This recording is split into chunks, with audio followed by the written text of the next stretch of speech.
Right now, every clock on the planet is lying to you. Not maliciously, not by accident, but because 5,000 years ago, a civilization you've never lived in made a decision, and you have been following it every single day of your life without ever questioning why. 60 minutes, 60 seconds, 24 hours. These numbers feel so natural, so obvious, so permanent, that almost no one ever stops to ask who invented them. And more importantly, why those numbers? Why not 100 seconds in a minute? Why not 10 hours in a day? The answer takes you back to a river, a desert, and a mathematical obsession so powerful, it survived the collapse of empires. You are living inside an ancient numbering system, and you didn't even know it. Let's go back to roughly 3000 BCE. You are in Mesopotamia, modern-day Iraq. The Babylonians are building one of the most sophisticated civilizations the ancient world has ever seen. They are tracking stars. They are recording harvests. They are calculating debt. And to do all of this, they need a number system. But here's the thing. They didn't count the way you count. They didn't use base 10, the system built on 10 fingers. They used base 60, a system called sexagesimal. And their reason was brilliant. 60 can be divided evenly by more numbers than almost any other small number. 1, 2, 3, 4, 5, 6, 10, 12, 15, 20, 30, 60. 12 divisors. Compare that to 10, which only has 4. 1, 2, 5, and 10.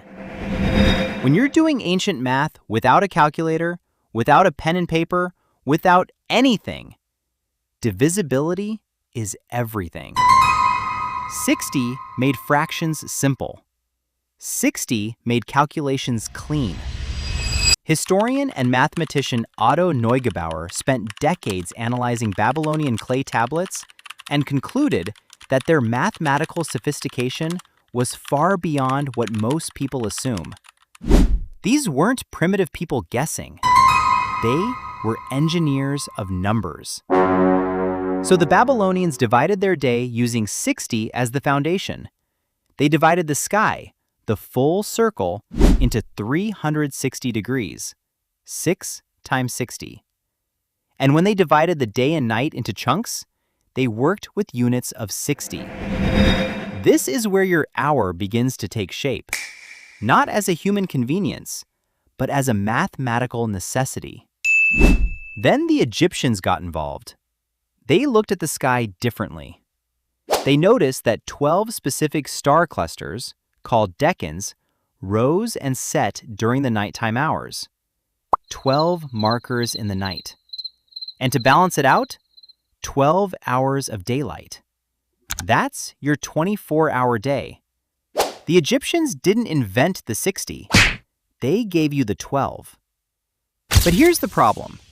For thousands of years, hours weren't equal. An Egyptian summer hour was longer than a winter hour because they divided daylight and darkness separately, regardless of how long each actually was.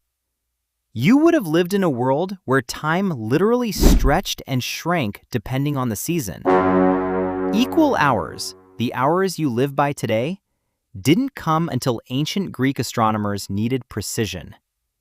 Hipparchus of Nicaea, working around 150 BCE, applied the Babylonian sexagesimal system to geography and astronomy.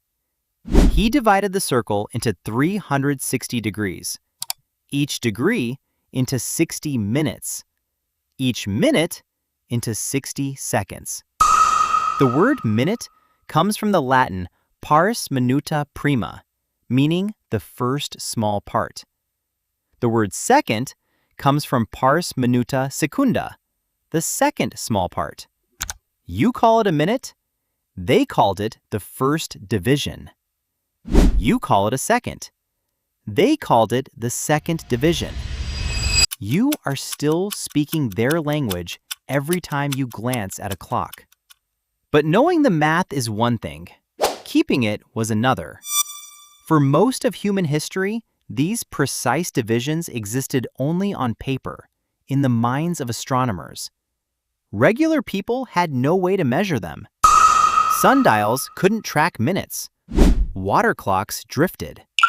It wasn't until mechanical clocks appeared in medieval Europe around the 13th century that the 60-minute hour finally became something ordinary people could actually experience in daily life.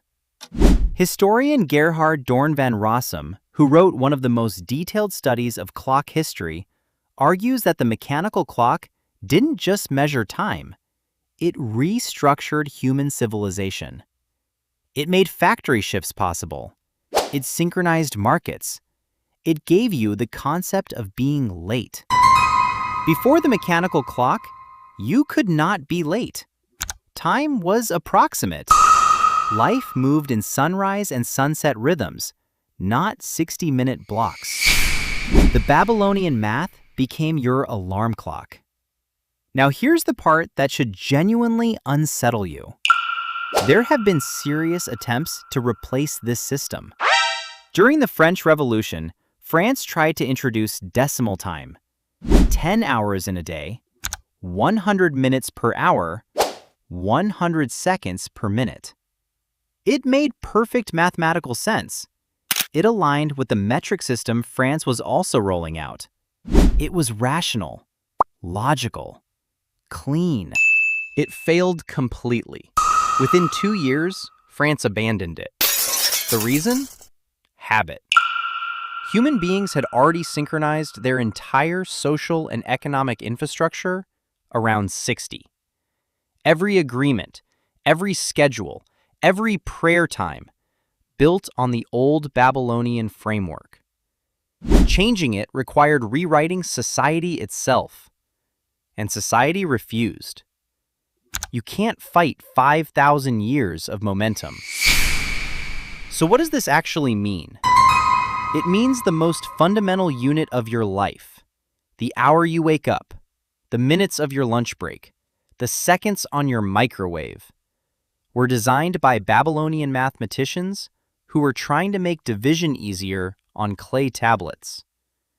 It means every time you say, "Give me 5 minutes," you are quoting a system born in ancient Mesopotamia, refined by Egyptian priests, formalized by Greek astronomers, and locked in by medieval clockmakers.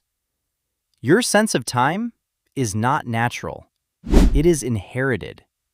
It is a mathematical tradition passed down across 50 centuries through the collapse of every civilization that built it, surviving not because it is perfect, but because it became impossible to replace. The next time you check the time, you are not reading a clock.